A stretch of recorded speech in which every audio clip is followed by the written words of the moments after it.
Good morning students. आज का अध्याय होगा हमारा घराने जो बचे हुए हैं, 3 घराने बाकी।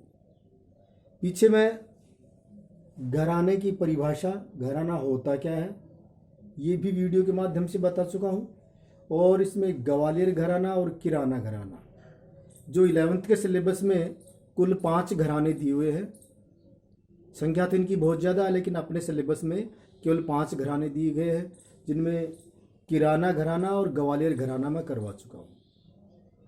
किराना घराने में एक विशेष बात ये थी कि उसमें पंडित भीमसेन जोशी, जो वर्तमान समय में इस घराने को संभाल रहे हैं, उनको भारत रत्न पुरस्कार मिला हुआ है संगीत के क्षेत्र में। संगीत में पुरस्कार प्राप्त करना बड़ा कठिन कार्य होता है, क्योंकि इसमें लाइव परफॉर्मेंस करके दिखानी पड़ती है। तो आज के अपने घराने हैं, जो अगला घराना मैं लेके चल रहा हूँ, आज का घराना अपना आगरा घराना। आगरा घराना। आगरा स्थान किसी परिचय का मोहताज नहीं है कि आगरा स्थान कहाँ है। आगरा घराना जो था, इसमें इसकी नींव रखने वाले व्यक्ति जो थे, जिन्होंने इसकी नींव रखी थी, वो थे फैयाज खां। फैयाज खां, जब आप 12th में आएंगे तो फैयाज खां के जीवन परिचय से आपका सामना अवश्य होगा। फैयाज खां एक ऐसा व्यक्ति जिसके जन्म होने के जल्द बाद ही उनके पिता एक्सपायर हो गए थे, और फिर इनके नाना, जिनका नाम गुलाम अब्बास था, उन्होंने इनका पालन पोषण किया था। यह व्यक्ति इस घराने का नींव रखने वाला मुख्य व्यक्ति है।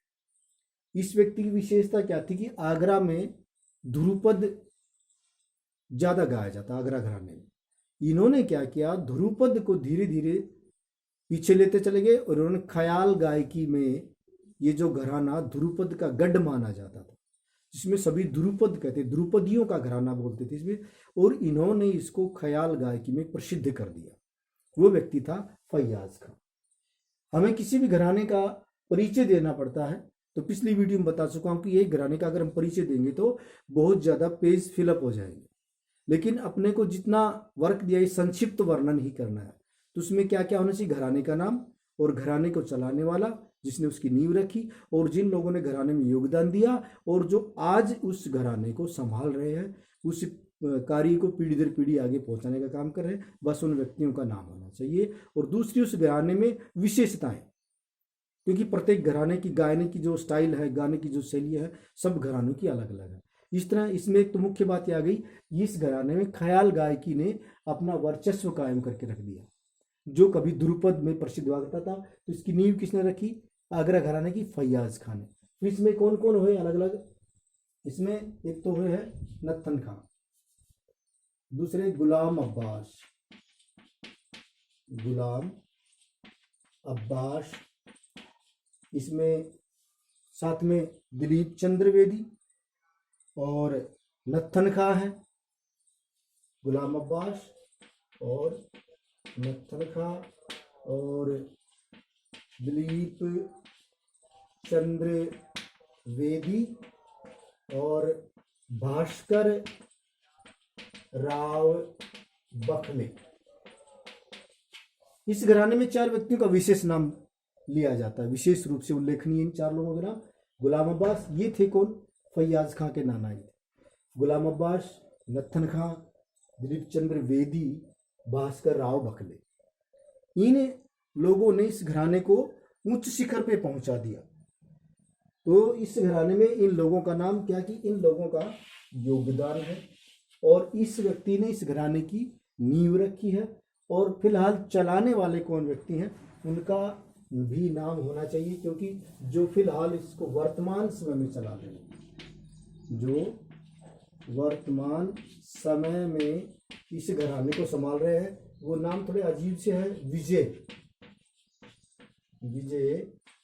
किंतचुल,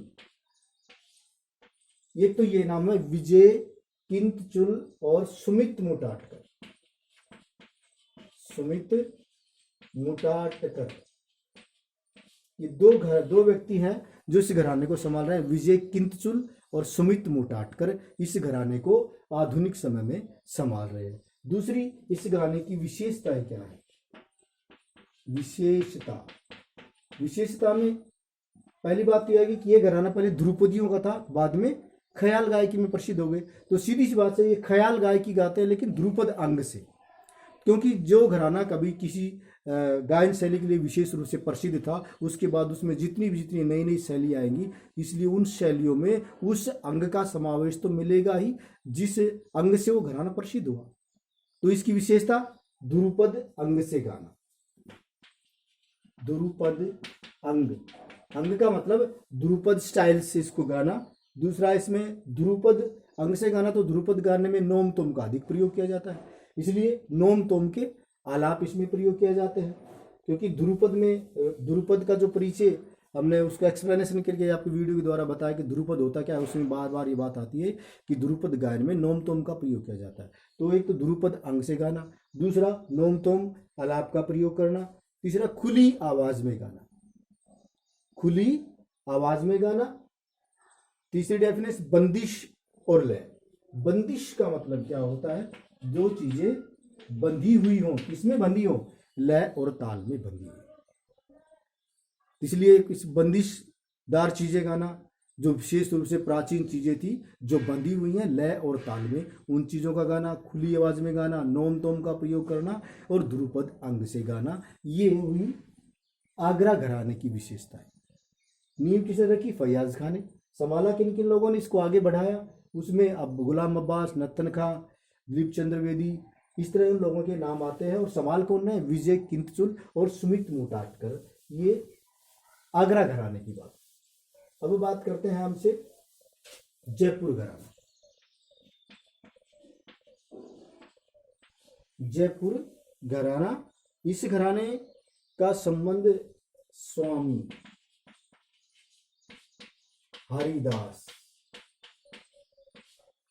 हरिदास से है। इस घराने का संबंध स्वामी हरिदास का नाम आते ही हमें महसूस होता है कि ये तानसेन के संगीत गुरु थे, जिन्होंने तानसेन को संगीत की विद्या में सिद्ध कर दिया था। सिद्ध का मतलब क्या है कि वो जो राग गाते थे उस राग से जो प्रभाव होते थे वो वातावरण में दिखाई देते थे, और ये विद्या आती है सिद्ध करने के बाद। तो स्वामी हरिदास से इस घराने का संबंध है जयपुर घराने से। और बड़ी अच्छी बात है कि मैं भी इसी घराने से संबंध रखता हूँ, जिस घराने के निर्माता और नींव मानी जाती है स्वामी हरिदास जी, जो वृंदावन में रहते थे। और सदा ही उन्होंने पूरे जीवन में सिवाय श्री कृष्ण उपासना के अलावा और कोई भजन नहीं गाया। जो भी उन्होंने ध्रुपद गाया, क्योंकि ये ध्रुपद के माहिर माने जाते हैं स्वामी हरिदास जी, और तानसेन को भी इन्होंने संगीत में शिक्षा दी थी। तो इस घराने का संबंध स्वामी हरिदास से है। लेकिन निर्माता माना जाता है अल्लाह दिया खां। निर्माता, नींव रखने वाला कौन व्यक्ति इसमें? अल्लाह दिया खां। ये व्यक्ति इस घराने का नींव रखने वाला व्यक्ति माना जाता है। वैसे इसमें मंजीत खां, अजीजुद्दीन, इसमें अल्लादिया खान इस घराने की नींव रखी, और मंजीत खां इसमें, अजीजुद्दीन, और एक सुश्री केसरबाई, और मल्लिकार्जुन और मंसूर, एक नाम और है मल्लिका अर्जुन और मंसूर। इस घराने में इन व्यक्तियों का विशेष योगदान रहा। नींव संबंध किससे माना जाता है? स्वामी हरिदास से। और नींव किसने रखी? अल्लादिया खान ने। और आगे किसने बढ़ाया? मंजीत खान ने, अजीजुद्दीन खान, सुश्री केसरबाई और मल्लिकार्जुन और मंसूर। इतने लोगों का 1 2 3 4 5 6 ये मुख्य व्यक्ति थे। इनके योगदान से इस घराने का नाम आज तक चल रहा है। और अब इसके बाद इसमें आता है इस घराने की नींव के अलावा इस घराने में योगदान किसका है? योगदान में किशोरी अमोनकर योगदान जो आता है वर्तमान समय में जो संभाल रहे हैं। वर्तमान समय में कौन कौन है? किशोरी किशोरी अमोनकर और किशोरी, दो व्यक्ति इसमें, किशोरी अमोनकर और श्रुति सादोलीकर।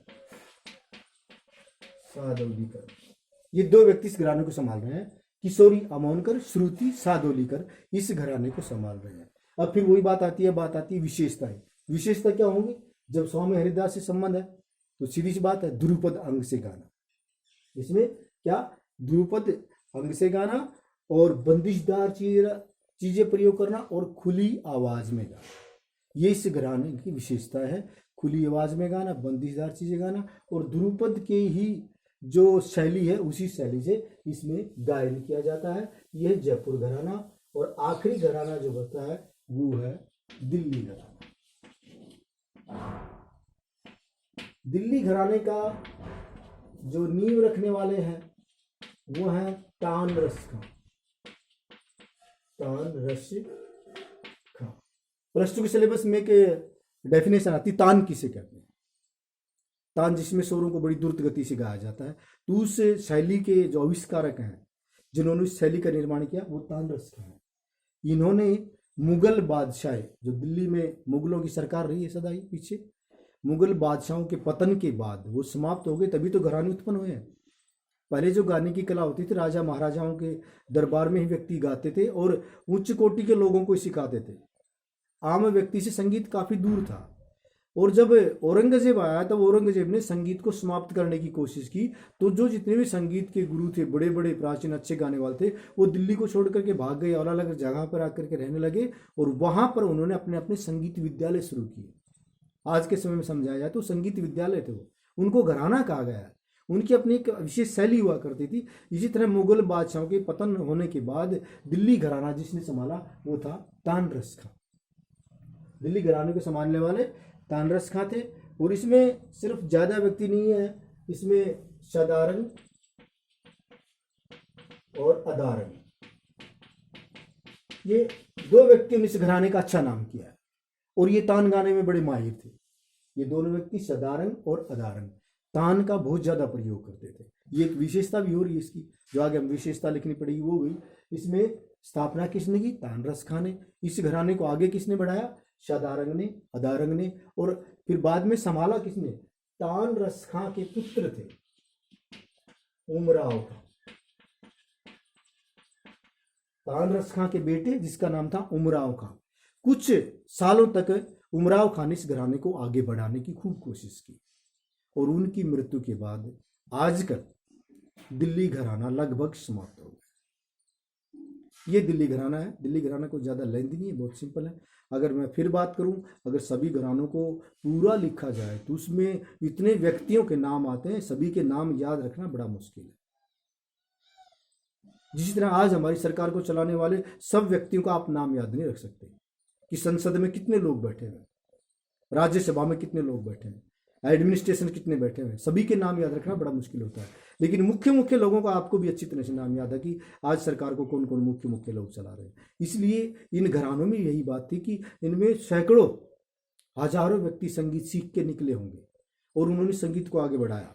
तभी तो इतने सालों के बाद अकबर, जो 1585 में तानसेन जी की मृत्यु हो गई थी, उसके कुछ साल बाद अकबर के पतन होने के बाद उनके और बेटे आए और संतान आए। जो औरंगजेब आया उसके बाद संगीत की दुर्दशा होने लगी। तब से इन घरानों के द्वारा संगीत को संभाला जाए जो आज तक भी महफूज है। तो इसलिए दिल्ली घराने में सिर्फ इतनी बात कहनी कि इस घराने की नींव किसने रखी? तानरस खां ने रखी। संभाला किसने? अदारंग ने, सदारंग ने। मुगलों के वंश के समाप्त होने के बाद इस घराने का ये घराना अस्तित्व में आया, उत्पन्न हुआ मान लीजिए। और इस घराने में सदारंग अदारंग ने संभाला। फिर कुछ वर्षों तक उनके बेटे उमराव खां ने संभाला। आज के समय में जैसे तीसरा पॉइंट लिखना पड़ता है, वर्तमान समय में कौन संभाल रहे हैं? तो वर्तमान समय में इस घराने को संभालने वाला कोई नहीं है। यह घराना लगभग समाप्त हो चुका है। इस घराने की विशेषताएं क्या है बताएं? विशेषता यही कि लोग तान का सबसे अधिक प्रयोग करते थे, खुली आवाज में गाते थे और बंदिशदार चीजें गाते थे। लय के ऊपर अच्छी पकड़, स्वरों की बढ़त, बोल आलाप और तान आलाप। तान का मैटर सबसे ज्यादा देना पड़ेगा क्योंकि यह घराना तान के लिए विशेष प्रस्तुत था। जो द्रुत ख्याल में गाई जाती है, द्रुत ख्याल में जिसकी स्पीड बहुत फास्ट होती है। तो इसमें तान का विशेष प्रयोग किया जाता है इस घराने में, और तान गाने के लिए बड़ा अभ्यास किया जाता है, बहुत रियाज किया जाता है, तब जाके तान गानी आती। तान इतनी आसान नहीं आती। तो यह घराना दिल्ली घराना। तो आपके सिलेबस के सभी घराने, जो 5 घराने हैं, ग्वालियर घराना, किराना घराना, आगरा घराना, जयपुर घराना और 5वां दिल्ली घराना, इस तरह ये आपके 5 घराने हैं। 5 घरानों की नींव रखने वाले व्यक्ति का नाम हमें याद होना चाहिए, करना पड़ेगा आपको याद। दूसरे, उन घरानों को संभालने वाले व्यक्ति जो फिलहाल संभाल रहे हैं, और कुछ लोगों के उनके नाम भी याद रखने पड़ेंगे जिन्होंने इस घराने को आगे बढ़ाया, अपना योगदान दिया। और फिर उसकी विशेषताएं, सभी घरानों की अपनी अलग अलग भिन्न भिन्न विशेषताएं हैं। उन विशेषताओं के आधार पर ही इन घरानों का नाम होता है। और अपने इन घरानों में, 5 घरानों में, सिर्फ पंडित भीमसेन जोशी जो किराना घराने से संबंध रखते थे, जिन्होंने भारत रत्न पुरस्कार प्राप्त किया। ये पुरस्कार संगीत के क्षेत्र में श्री लता मंगेशकर को भी दिया जा चुका है, और पंडित भीमसेन को जोशी को भी दिया जा चुका है। इसलिए आपके आज ये सारे घराने हो गए हैं। इससे अगले वीडियो में हम रागों की बात करेंगे। आपके सिलेबस में 4 राग हैं 11th के सिलेबस में। मैं ये सब वीडियो सिर्फ अपने सिलेबस के लिए, थ्योरी के लिए करवा रहा हूँ। प्रैक्टिकली मैटर दूसरा होता है, प्रैक्टिकली मैटर बाद में रहेगा।